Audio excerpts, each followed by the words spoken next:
Hi friends, welcome back to my channel pamper routine.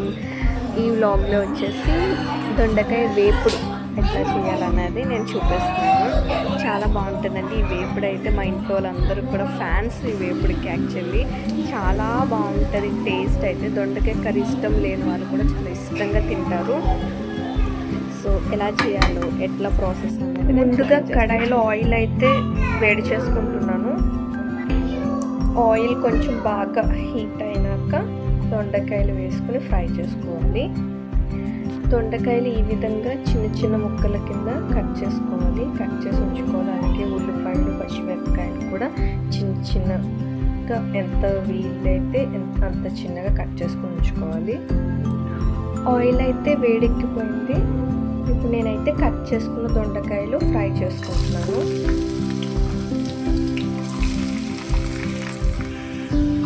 మనం చేసుకునేది దొండకాయ ఫ్రై కాబట్టి ఎంత వీలైతే అంత చిన్నగా కట్ చేసుకుంటేనే దొండకాయలు మనకి టేస్టీగా ఉంటుంది. అలాగే చాలా ఈజీగా మగ్గిపోతాయి. ఆయిల్లో అయితే మనం బాగా ఫ్రై చేసుకోవాలి. దొండకాయ ఫ్రై టేస్ట్ అంతా కూడా మనం మగ్గించుకోవడంలోనే ఉంటుంది. ఆయిల్లో కొంచెం ఆయిల్ ఎక్కువే పడుతుంది ఫ్రై కాబట్టి. కానీ టేస్ట్ అయితే అండి, అంటే దొండకాయ తినడానికి ఇష్టపడరు చాలామంది. దొండకాయ కర్రీ అంత ఇష్టం, ఈవెన్ నాకు కూడా ఇష్టం ఉండదు. బట్ ఈ విధంగా ఇట్లా చేసుకుంటే ఫ్రై కింద, ఆ ఫ్రైలో కూడా ఈ ప్రాసెస్లో చేసుకుంటే చాలా టేస్టీగా ఉంటుంది. తప్పకుండా ట్రై చేయండి. నేను మూత పెట్టుకుంటున్నాను. ఇంకొంచెం ఫాస్ట్గా మనకి మగ్గడానికి కొంచెం టైం మూత పెట్టుకుని మగ్గించుకుందాము. అంటే టైం పర్టికులర్గా ఎంత అని లేదు, మనం చూసుకుంటూ ఉండాలి, మధ్య మధ్యలో మిక్స్ చేసుకుంటూ ఉండాలి. అప్పుడే మనకి తెలిసిపోతుంది చూస్తే ఎంతవరకు మగ్గింది అన్నది. బాగా ఫ్రై అయిపోవాలి దొండకాయలు, అప్పుడే మనకి టేస్ట్ అనేది ఉంటుంది. మధ్యలో మనం మిక్స్ చేసుకుంటూ ఉండాలి. అట్లా వదిలేస్తే మళ్ళీ అడుగంటేస్తుంది.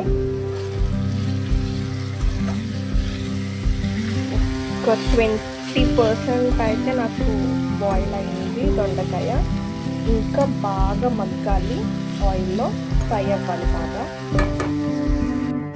చూసారు కదండి, ఈ విధంగా మగ్గిపోవాలి, ఈ విధంగా ఫ్రై అయిపోవాలి.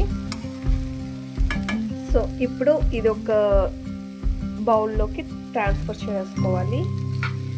తర్వాత మళ్ళీ ఆయిల్ వేసి ఆనియన్స్ ఫ్రై చేసుకోవాలి.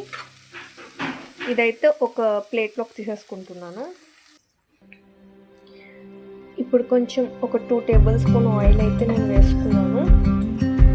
ఆయిల్ కొంచెం హీట్ అవ్వాలి. ఆయిల్ మనం హీట్ అయినాక ఈ విధంగా చిన్నగా కట్ చేసుకున్న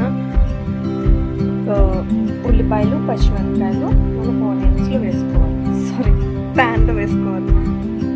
మా మమ్మీ నాకు వేయలేదు అనుకుంటాను, మేబీ మాటలు సరిగ్గా తడబడిపోతున్నాయి. ఆయిల్లో ఆనియన్స్, పచ్చిమిర్చి వేసుకున్నాను. ఈ ఆనియన్స్ కూడా ఇప్పుడు బ్రౌన్ కలర్లో ఈ ఆనియన్స్ అన్నీ మగ్గిపోవాలి.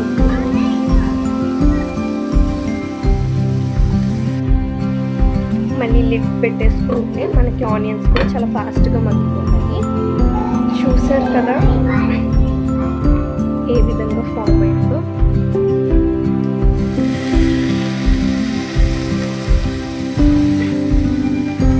యాక్చువల్లీ ఆ వాటర్ కూడా నేను వేస్ట్ చేయను, అది చూపిద్దామని.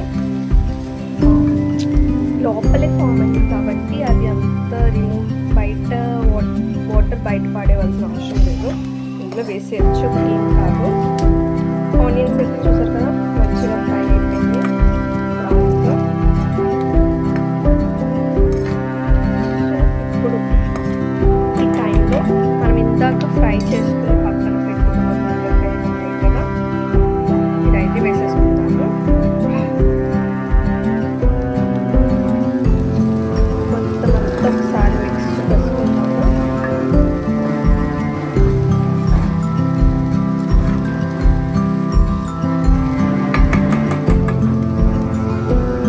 ఈ విధంగా మనం మిక్స్ చేసుకున్నాక ఇప్పుడైతే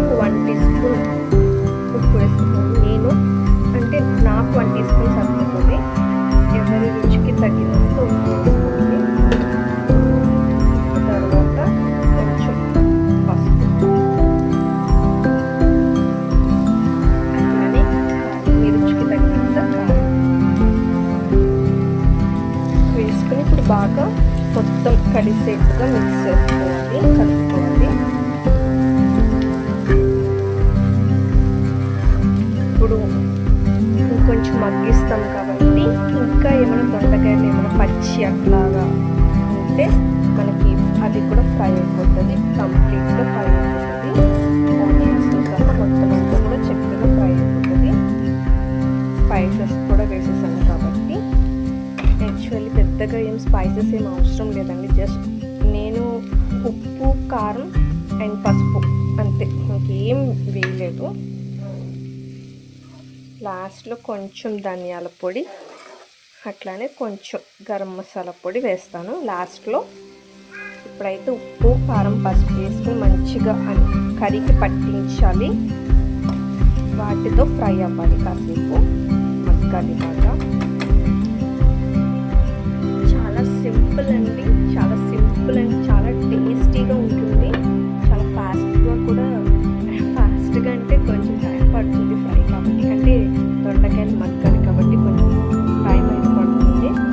బట్ చాలా ఈజీ ప్రాసెస్ అనమాట. ఒక స్పూన్ ధనియాల పొడి, అలాగే నేను ఇంట్లో ప్రిపేర్ చేసుకున్న గరం మసాలా పొడి ఒక స్పూన్ వేసుకున్నాను. ఇప్పుడైతే ఇది మిక్స్ చేసేసుకుంటున్నాను. ధనియాల పొడి, గరం మసాలా పొడి కొంచెం జస్ట్ ఫ్లేవర్ కోసం అంతే, ఎక్కువ వేయలేదు అంతే. ఆల్మోస్ట్ మన కర్రీ అయితే కొంచెం కొలీగ్గా అయితే వచ్చేసింది, అయిపోయింది మ్యాక్సిమం. జస్ట్ కొంచెం ఇప్పుడు పౌడర్స్ వేసాను కాబట్టి అది కొంచెం 1 minute అట్లాగా పట్టనిచ్చి కర్రీకి మనం స్టవ్ ఆఫ్ చేసుకోవాలి. మన కర్రీ అయితే కంప్లీట్ అయిపోయిందండి. మంచి స్మెల్ అయితే వస్తుంది. ఫ్రై అయితే నోరు ఊరిపోతుంది, అసలు